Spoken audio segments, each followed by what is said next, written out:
Good morning, students. I hope and wish you all are safe.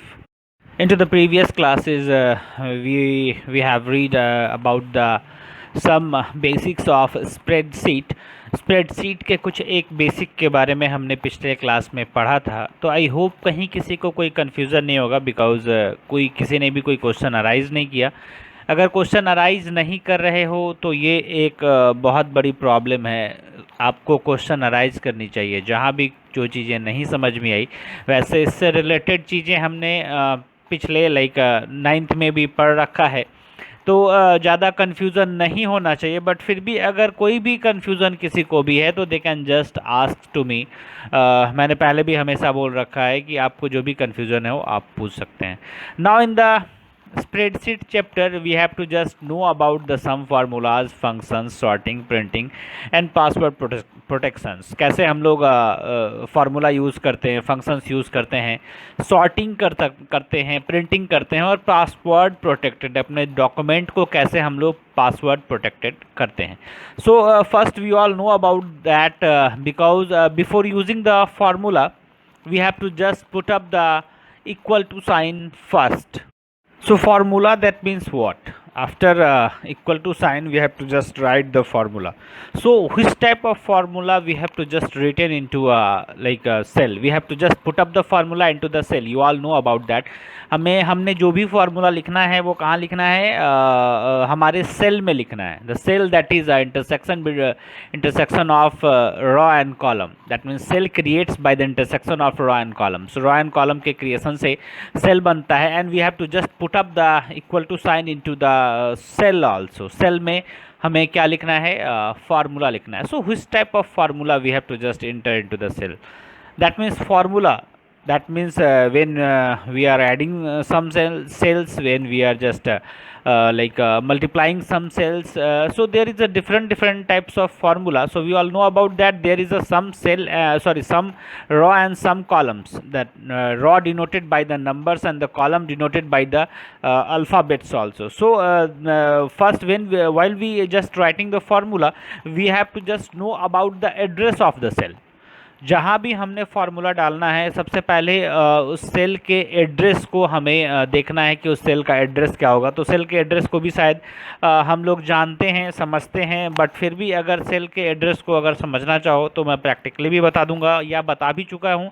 ठीक है, फिर भी अगर हम लोग देखें तो बात करें तो जस्ट जितना रॉ है, रॉ का जो नंबर होता है, जैसे 3 नंबर रॉ है और कॉलम में डी है, तो डी का जो 3rd नंबर का जो पोजीशन है वो कहलाता है D3। अगर उसकी बात करें, हमें अगर D3 में कोई फार्मूला लिखना है तो दैट सेल इज़ D3। सो हम लोग सेल को कैसे एड्रेस करते हैं, कैसे उसे डिनोट करते हैं, ये सब हम लोग को पता है। And while we writing the formula first we have to just equal to sign and then just there is a one question like a sum of A1 and B1 and the result will be displayed into the C1। अगर C1 में हमारा result display करेगा और A1 और B1 का हमें addition चाहिए। सो हम लोग फार्मूला कैसे लिखते हैं? So first we have to just click on the C1 cell, the cell will be activated and then after you have to just put up the equal to sign into the C1 cell and then write the formula A1 plus B1 and then press enter. The formula will be entered into the C1 cell and while you are just putting the value into the A1 and the B1, the addition of A1 and B1 will be displayed into the C1। A1 और B1 में जो भी चीज़ें हैं वो C1 में display कर जाएंगी। सो ये है फार्मूला लिखने का तरीका। And there is some operators while we just writing the formula, there is a different types of operator like arithmetical operators, logical operators and relational operators. So you all know about these 3 types of operator. That means arithmetical operators, they have a simple mathematical calculations like addition, multiplication, division. So these are some basic arithmetical operations. So there is a like logical operations. So into the logical operators there is a logic. That means you have to just put up some logical values, and into the relational operators there is a some operators like greater than, less than. So these are the some relational operators. And into the like अगर बात करें हम लोग logical operators की, so into the logical operators there are three types of operators like a and, or not, three signs, that is and, or not. So into the logical operators में मैंने बोला कि लॉजिक अप्लाई करते हैं.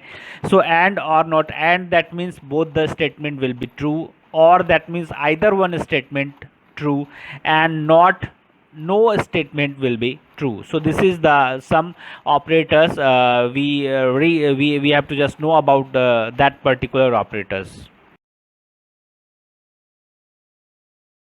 So now the next topic, that is the cell referencing. Cell referencing, that means it's refer the particular cell. We all know about that, the address of the cell, while the intersection of row and column, the unique address that will be generated, like that is a cell name, cell address. So उसे हम लोग cell address कहते हैं. And cell reference, that means it denotes, it's just create a path to reference for the different types of cell numbers. So into the cell reference, there are three types of cell reference. So the first one, that is a relative cell reference, the second one, that is a absolute cell reference, and the third one, that is a mixed cell reference. So हम लोग इस तीनों के बारे में जानेंगे कि ये जो सेल रेफरेंस है वन बाय वन क्या होते हैं, उसके बारे में हम लोग देखते हैं. So first one, that is a relative cell reference. And everyone you must just see the pictures also. यहाँ पिक्चर भी देखना है. वैसे मैं जनरली जब ये चैप्टर ओवर हो जाएगा तो फिर मैं एक्सेल के बारे में जितने भी प्रैक्टिकल वर्क है वो भी मैं बताऊँगा अगर पॉसिबल हुआ तो खैर हम लोग आगे बढ़ते हैं. तो first one, that is a relative cell reference. So relative cell reference, that means what? To relate someone, to relate the cells. That means one cell related to the another one. एक cell जो होता है वो दूसरे cell से क्या होता है? रिलेट करता है. So that is a relative cell reference. उसे हम लोग बोलते हैं relative cell reference. That means अब इसको हम लोग समझें कैसे.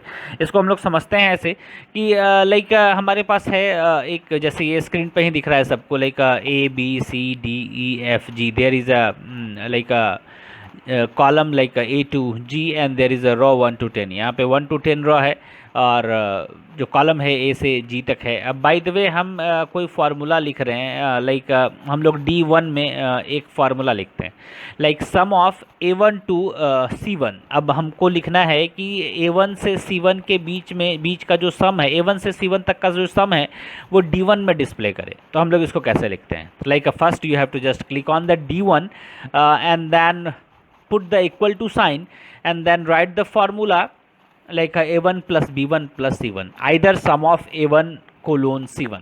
कुछ भी, दोनों में से कुछ भी लिख सकते हो. या otherwise you can use the like auto calculations, auto addition symbol into the like tool bar. वहाँ पे ऑटो सम का भी टूल होता है, तो you have to just use that particular tool. So हम लोग ऐसा फार्मूला लिखते हैं. एंड अब हम चाहते हैं कि ये जो फार्मूला D1 में हमने लिखा ये हमारा D10 तक कॉपी हो जाए. तो we have a two process. तो first one, that is when we just copy the cell and one by one we have to just paste all the D2 D3 DT and up to D10 तक हम लोग paste कर दें. So this is the another method. But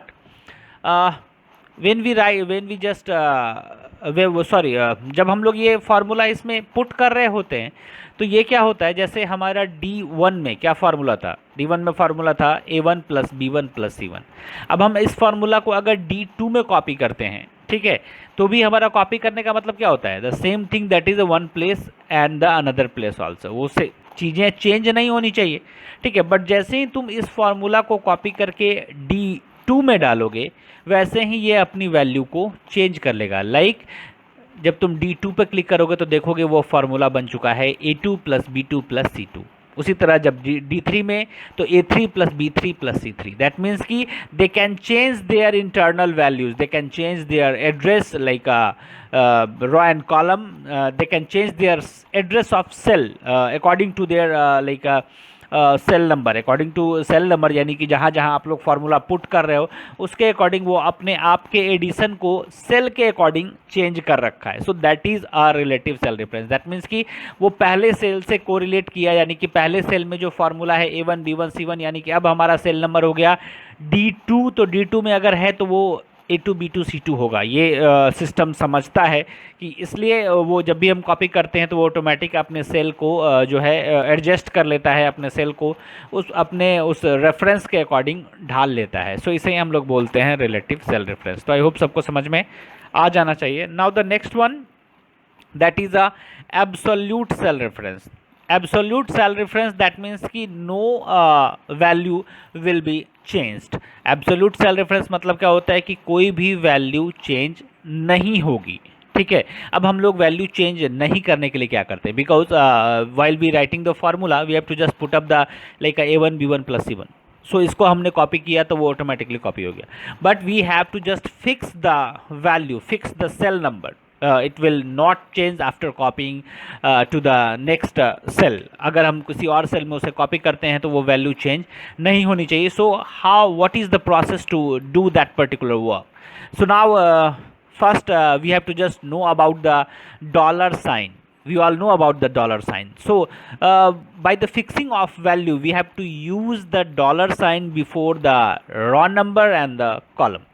हमें raw number और column number से पहले जो है डॉलर साइन का इस्तेमाल करना होता है। अगर हम लोग डॉलर साइन का इस्तेमाल करेंगे तो हमारी वैल्यू कहीं भी कॉपी करें हमारी वैल्यू चेंज नहीं होगी।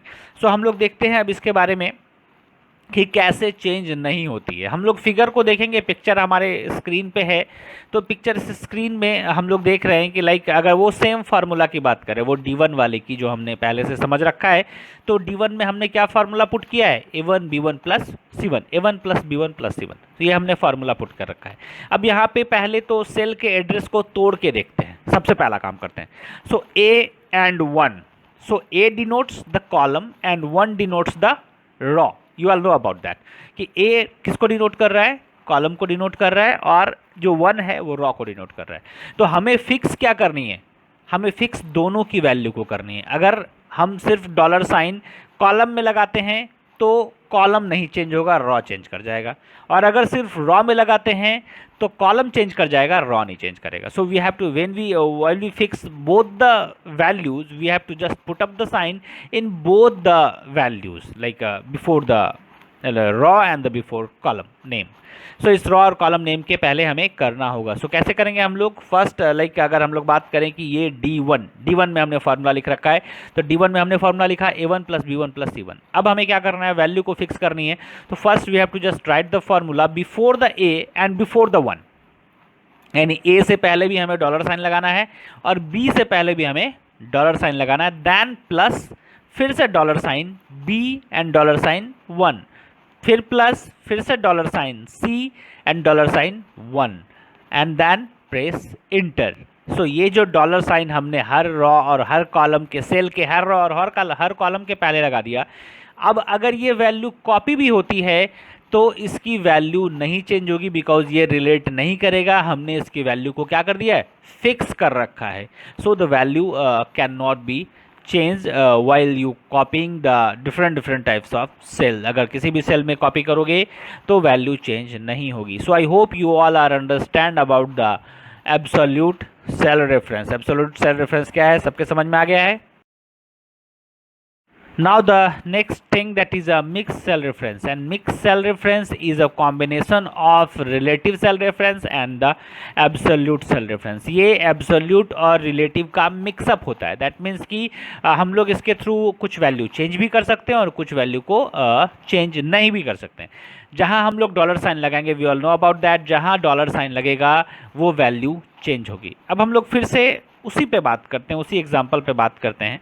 ठीक है, कि जैसे हमने D1 में एक लगा रखी थी वैल्यू, D1 में हमने लगा रखा था A1 + B1 + C1, हमने ये वैल्यू लगा रखी थी। इससे पहले हमने एब्सोल्यूट के बारे में देखा, हमने हर जगह डॉलर साइन यूज़ कर दिया था, before the row and the before column also हमने डॉलर साइन यूज़ कर दिया था। अब इसमें हम लोग देखेंगे कि कहाँ डॉलर साइन यूज़ करेंगे, कहाँ नहीं करेंगे। वैसे तुम्हारी मर्जी है कि कहाँ यूज़ करना है कहाँ नहीं करना है, ये according to the user need होता है।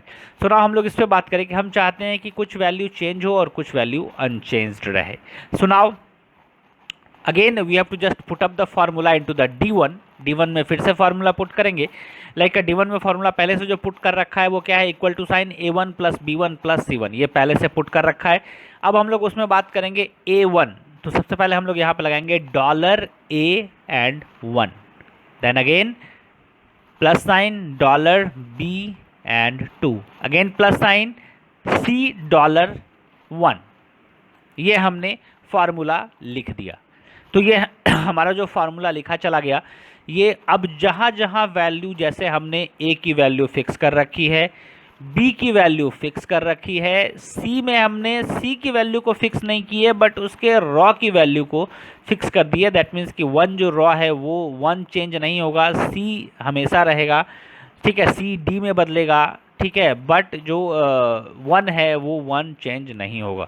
So that is a mix cell reference. इसको हम लोग प्रैक्टिकली भी देखेंगे कैसे हम लोग करते हैं। वैसे आई होप कि सबके समझ में पहले से है। यहाँ पे और भी बहुत सारे एग्जांपल्स हैं जो ये चीज़ें यूज कर रखा है। देखो यहाँ पे सबसे पहले जो 5.6 पिक्चर है उसमें भी देखो, like C6 multiplied by $D6। So $D6 that means कि $D फिक्स रहेगा एंड 6 जो है वो चेंजेबल है, 6 7 8 and up to so on. Now अगर $6 हम लोग कर देंगे तो C जो है वो DEF में चेंज हो सकता है बट 6 जो है वो हमेशा फिक्स रहेगा। अब C D में चेंज हो नहीं सकता क्योंकि हम लोग उसी रॉ में यूज़ कर रहे हैं, इसलिए हमारी वैल्यू C भी जो है चेंज नहीं होगी, ठीक है। एंड जो वैल्यू हमने 6 को फिक्स कर रखा है वो तो ऑलरेडी फिक्स ही है। So there is a different types of example, you all know about the example and you have to just do the practical into your home. If you have a system then you can do the practical into your home. Otherwise हम लोग practical class भी देखेंगे। I hope कि वो चीज़ें हों और हम लोग फिर से उसको देखें।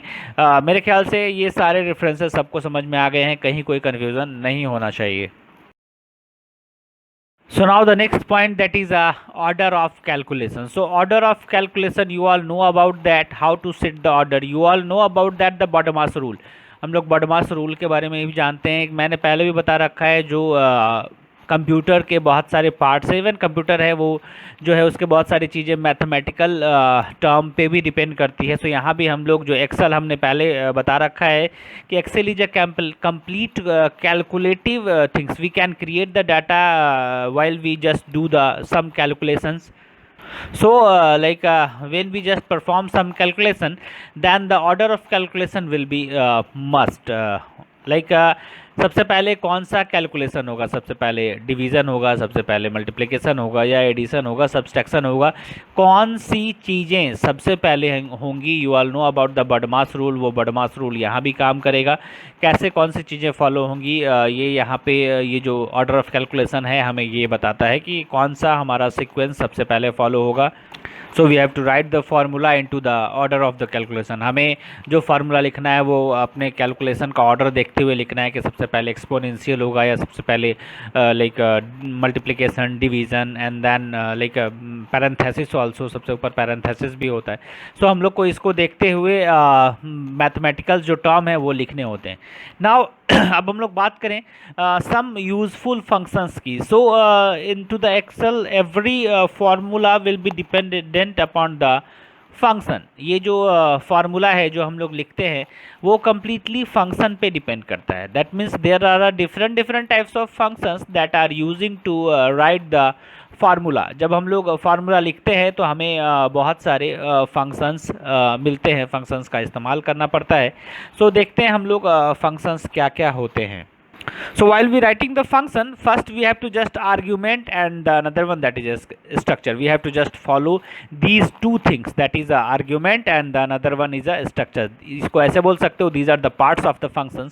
ये function के parts भी कहलाते हैं। like argument क्या होता है, argument that just put up the value into the particular things. जो argument होता है that is like it's a number, text, logical values, whatever you write, that is you have to just write into the argument में ही आपको number लिखना है, text लिखना है, logical value लिखनी है अब लॉजिकल वैल्यू ट्रू है फॉल्स है क्या लिखना है, या कंडीशंस लिखने हैं, या केसेस लिखने हैं, तो ये सारी चीज़ों को आपको आर्ग्यूमेंट में ही लिखने हैं. And the next one that is the structure. So structure of a function begins with the function name. जो स्ट्रक्चर होता है वो जो स्टार्टिंग होता है वो किससे होता है, फंक्शन नेम से स्टार्ट होता है. And the complete form that is a structure, यानी कि पूरा का पूरा जो आपको function and the argument, function और आर्ग्यूमेंट को जो कंबाइंड करके जो बनता है उसे हम लोग बोलते हैं complete structure of the particular cell और अ फार्मूला. उस फार्मूला का कंप्लीट स्ट्रक्चर कहलाता है, ठीक है, उस फंक्शन का कंप्लीट स्ट्रक्चर कहलाता है, उसे ही हम लोग बोलते हैं स्ट्रक्चर. सो नाउ अब हम लोग कुछ फंक्शंस के बारे में देखें, कौन कौन से फंक्शंस होते हैं, कौन सा फंक्शंस का क्या यूज़ है.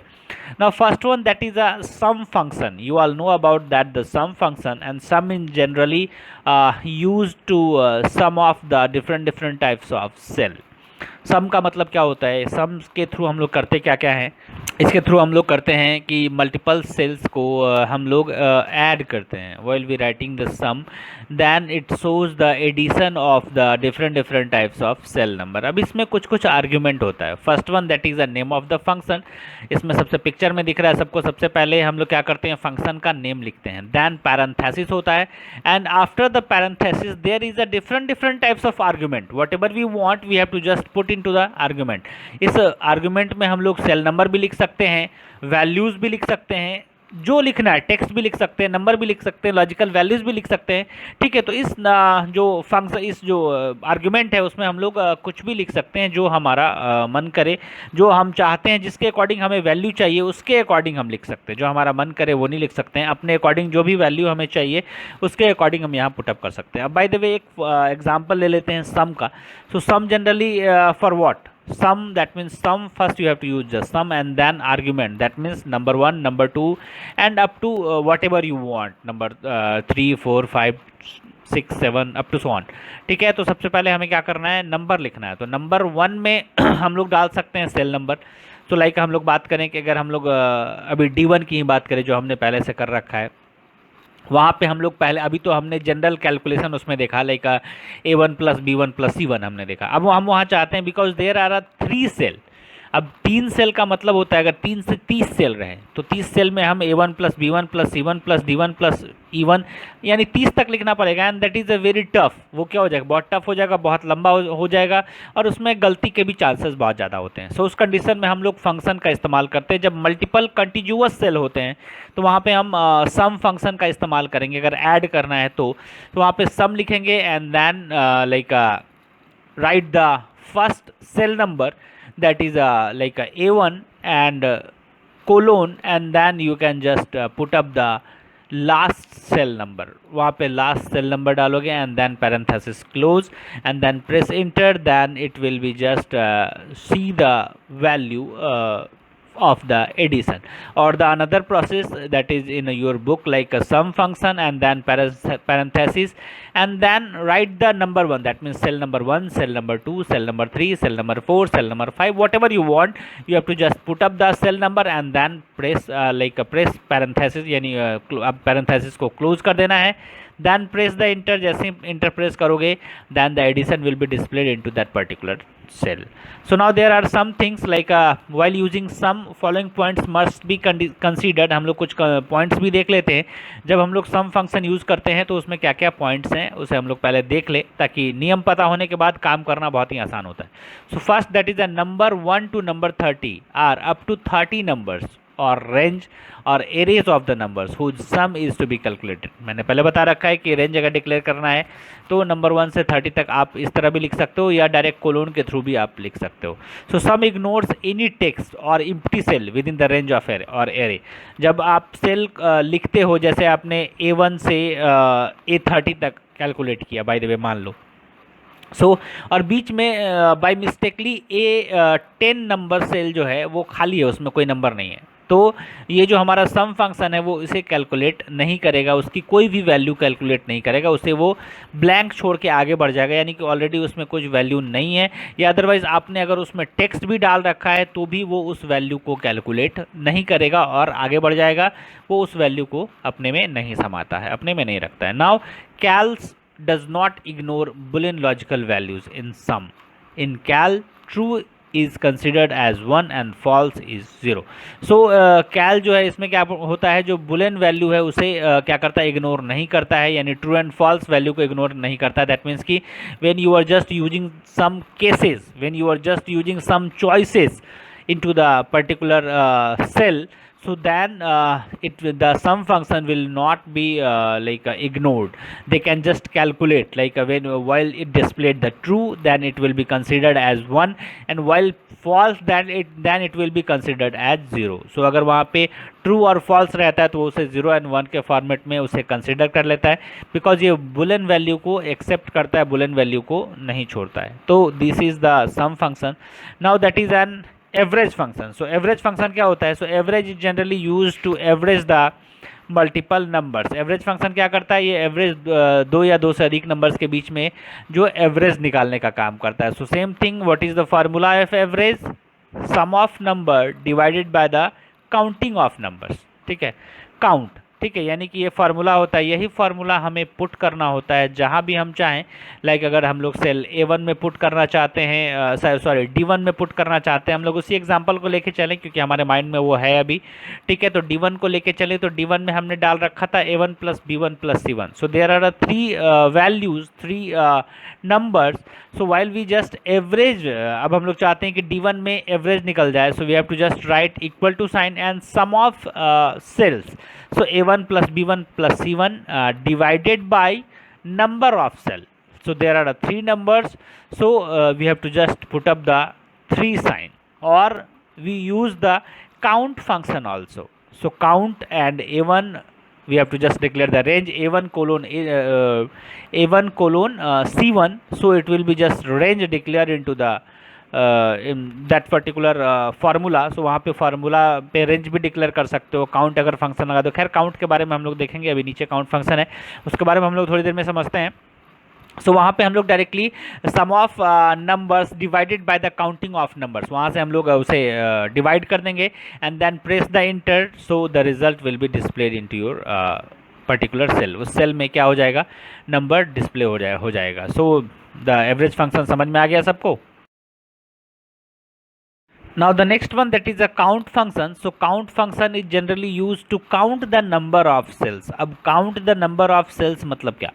ये जो जितने भी नंबर हमारे रेंज में होते हैं ये क्या करता है? उसे काउंट कर लेता है। That means this function counts the number of cells that contains numbers and the numbers with the list of arguments, और वो भी कैलकुलेट कर लेता है जिसमें कि आर्ग्यूमेंट डाला रहता है, यानी जिसमें फार्मूला डाल रखा होता है ये उसे भी कैलकुलेट कर लेता है। ब्लैंक को कैलकुलेट नहीं करेगा, लेकिन जिसमें फार्मूला रहता है या जिसमें नंबर होता है उसको वो कैलकुलेट कर लेता है। So count function is generally the syntax of the count function, that is a count and then value 1, value 2, value 3 and up to so on. जहाँ तक तुम्हें वैल्यू डिक्लेयर करनी है, you have to just put up the value into the particular parenthesis. Parenthesis में हमें value put कर देनी होती है।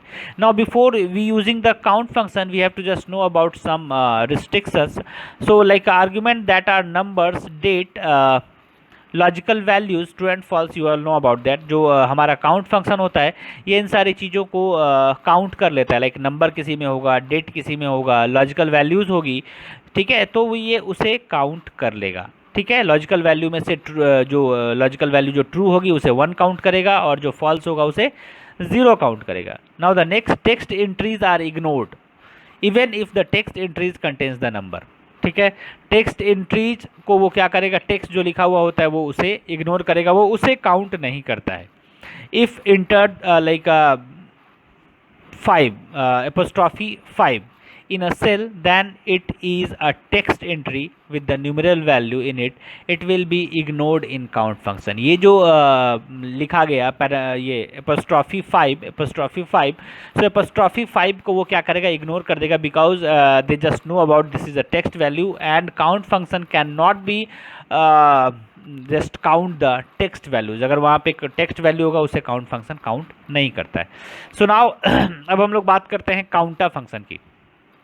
So counter function just it is also used for the calculation purpose। ये भी क्या होता है, कैलकुलेशन पर्पस के लिए, सॉरी काउंटिंग पर्पस के लिए ही इस्तेमाल होता है। And this function count the number of values in the list of arguments. जो हमारा नंबर होता है, जो वैल्यूज होती है, जो भी सेल में वैल्यूज होती है उसे भी काउंट करता है और आर्ग्यूमेंट को भी काउंट करता है। अब छोड़ता किसे किसे ये हम लोग देखते हैं। So first which counter text entries are also counted even when they counts an empty string of length. ये क्या करता है, काउंटर फंक्शन जो क्या करता है, ये जो टेक्स्ट एंट्री है इसे भी काउंट करता है। हमने काउंट फंक्शन को देखा, वो टेक्स्ट एंट्रीज को क्या करता था, काउंट नहीं करता था। But counter function basically difference यही है कि ये टेक्स्ट एंट्रीज को काउंट करता है, एम्प्टी सेल को ये भी इग्नोर करता है और वो भी इग्नोर करता है। And if the argument is an array और reference, empty cell within the array और रेफरेंस आर इग्नोर्ड। ठीक है, अगर ये क्या करता है कि अगर जो आर्ग्यूमेंट्स लिखा हुआ है ये आर्ग्यूमेंट्स को भी इग्नोर कर देता है, आर्ग्यूमेंट्स को भी काउंट नहीं करता है, टेक्स्ट को काउंट कर लेता है, नंबर को काउंट कर लेता है। दैट मीन्स कि वैल्यूज़ को काउंट कर लेता है, जहाँ भी वैल्यूज़ डाल रखा है उसे ये काउंट कर लेता है। So this is the counter function. So now the next thing, that is a max function. So max function is generally used to just display the maximum number of the given values। जो values होती है उसमें से सबसे जो बड़ा number होता है वो उसे डिस्प्ले करता है। अब इसमें कुछ पॉइंट्स हैं उसे हम लोग देख लें। You can just specify arguments that are number, empty cell, logical values और text representation of numbers. That means max will consider only numeric and logical values to compute maximum. That means कि ये क्या करता है कि जो है numeric और लॉजिकल वैल्यू को कंप्यूट करता है, यानी कि अगर उसमें लॉजिकल वैल्यू है या न्यूमेरिक वैल्यू है तो वो इसे काउंट करेगा, वो उसमें से जो मैक्सिमम वैल्यू है वो उसे निकाल के देगा, अदरवाइज फिर उसे नहीं निकाले। बाकी एम्प्टी सेल को ये भी छोड़ देता है, एम्प्टी सेल और text in the array reference are ignored, ये छोड़ देता है। If text must not be ignored use MAXA institute of MAX. अगर आप चाहते हो कि टेक्स्ट भी इग्नोर नहीं हो तो आपको मैक्सा फंक्शन यूज करना पड़ता है। मैक्सा फंक्शन क्या है वो भी हम लोग देखते हैं। You all know about that, logical that is it's true 1 and false 0, सबको पता है। नाउ मैक्सा फंक्शन का मतलब होता है it is also used for the displaying the maximum values, maximum number of values of the list of arguments including text and logical.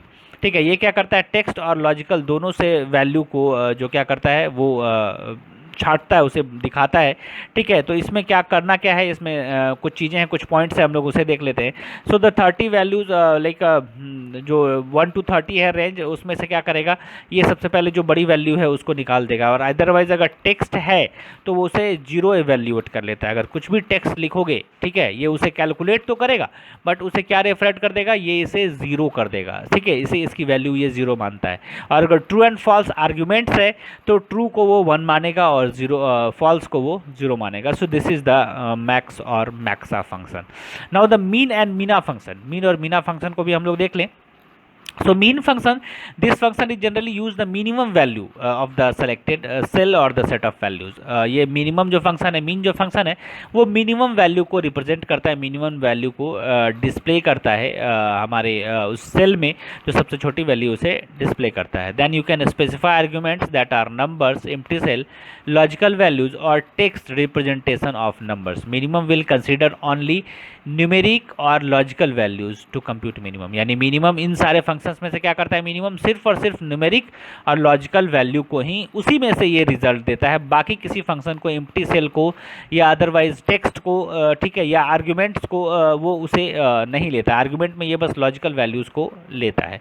Now next thing that is mina function. अब mina function क्या होता है, so mina is just similar then the maxa function. ये भी क्या, मैक्सा और Meena almost same है। मैक्से में जो चीज़ें क्या थी, उसमें भी टेक्स्ट वैल्यू था, टेक्स्ट को वो कैलकुलेट करता था, जबकि मैक्स जो है टेक्स्ट को कैलकुलेट नहीं करता था। तो सेम मीन जो है टेक्स्ट वैल्यू को कैलकुलेट नहीं करता, बट मीना जो है वो टेक्स्ट वैल्यू को कैलकुलेट करता है। वो उसे भी एज अ 0 मान के आपको सबसे मिनिमम वैल्यू का जो रिजल्ट है वो डिस्प्ले कर देता है। अगर आपने कोई टेक्स्ट लिख रखा है तो उसकी वैल्यू 0 है, तो सबसे मिनिमम वैल्यू 0 हो गई है तो वो उसे ही डिस्प्ले करेगा, यानी मीना फंक्शन उसे डिस्प्ले करेगा। तो आई होप सबके समझ में आ रहा होगा, कहीं कोई कन्फ्यूज़न नहीं होनी चाहिए। Now the next one, that is a if function. So if function is generally used for the some logical values. if function किस लिए यूज होता है? लॉजिकल वैल्यूज के लिए दिया जाता है. So the syntax of the if function, that is a if parenthesis test and the value 1 value 2 and up to so on. ठीक है. सो इफ फंक्शन अगर हमें मल्टीपल इफ यूज़ करना पड़ता है तो हम वैल्यू 1 वैल्यू 2 के बाद भी हम लोग इफ यूज़ कर सकते हैं. सो अब इसमें क्या क्या होता है सबसे पहले देख लें. Test, it offers a logical value और expression that returns a logical value like a true और फॉल्स. जो टेस्ट होता है वहाँ पे हम लोग क्या इंटर करना है? लॉजिकल वैल्यू इंटर करनी है कि हमारा लॉजिक क्या है वो हमें इंटर करना है. दैट मीन्स कि ए ग्रेटर देन और less than, this is the logic. A equal to और not equal to, this is the logic. So first into the test argument we have to just enter the logic of the related document. Now value, into the value we have to just put up the value. ठीक है. सो इस value में value 1 that means it returns the like return by the function if the test true. सबसे पहले ये जो हमारा value 1 है वैल्यू 2 है, तो वैल्यू 1 जो है that is a true and value 2 है फॉल्स. दैट मीन्स कि अगर जो फर्स्ट हमारा जो लॉजिकल है वैल्यू वो अगर कंपेयर्ड वो हमारे रिजल्ट अगर ट्रू दिया तो क्या वैल्यू आएगी वो हम वैल्यू 1 में लिखेंगे, और अगर फॉल्स दिया तो क्या वैल्यू आएगी वो हम लोग वैल्यू 2 में लिखेंगे. So these are the some like structure of the while we just writing the if function. So if function लिखने के समय हमें ये चीज़ें ज़रूरत पड़ती है. सो हम लोग देखें अब इफ फंक्शन से रिलेटेड कुछ कुछ एग्जांपल्स देख ले. Like if a1 greater than 5.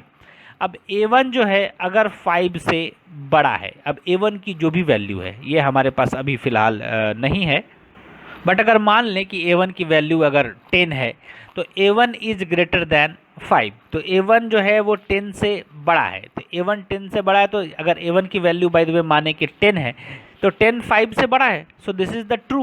सो जब ट्रू होगा तो हमें रिजल्ट क्या देगा? अब 100 या एक मैसेज है या कुछ भी एक मैसेज आप डाल सकते हो. मैसेज हमेशा डबल कोट में रहेगा. ये बात हमेशा याद रखना कि मैसेज जो भी रहेगा वो डबल कोट में रहेगा, और वैल्यूज़ या सेल नंबर, ठीक है, ये जो भी रहेगा ये विदाउट लाइक डबल कोट रहेगा. ठीक है. अगर हमें कोई सेल को डिस्प्ले करना है, ठीक है, या वैल्यू डिस्प्ले करनी है, जैसे अब a1 ग्रेटर देन 5 अगर ये ट्रू होता है तो हमें b1 सेल आ जाए तो हम यहाँ पे डायरेक्टली b1 लिख सकते हैं, तो हमारे पास जो डिस्प्ले करेगा वो b1 डिस्प्ले कर जाएगा. ठीक है. या अदरवाइज फॉल्स करे तो वो 2 स्मॉल दिखे तो वो 2 स्मॉल दिखेगा. तो ये एक जो है ट्रू और फॉल्स का है. अगर यहीं पे बात करो इफ़ 1 ग्रेटर दैन 2, तो 1 greater than 2 that means it's a false. ठीक है. तो 1 ग्रेटर दैन 2 फॉल्स है तो हम इसमें सीधा सीधी एक स्टेटमेंट डाल देंगे कि फॉल्स. ठीक है, क्योंकि ये ट्रू है नहीं. ठीक है. तो यहाँ पे फॉल्स होगा तो दैट इज़ अ नॉनसेंस, वो एक फॉल्स में नॉनसेंस डिस्प्ले कर दे. So these are the some uses of function. You have to just read and learn about that function, and when you have a laptop then you have to just do the practical also. So this is the complete functions of the spreadsheet.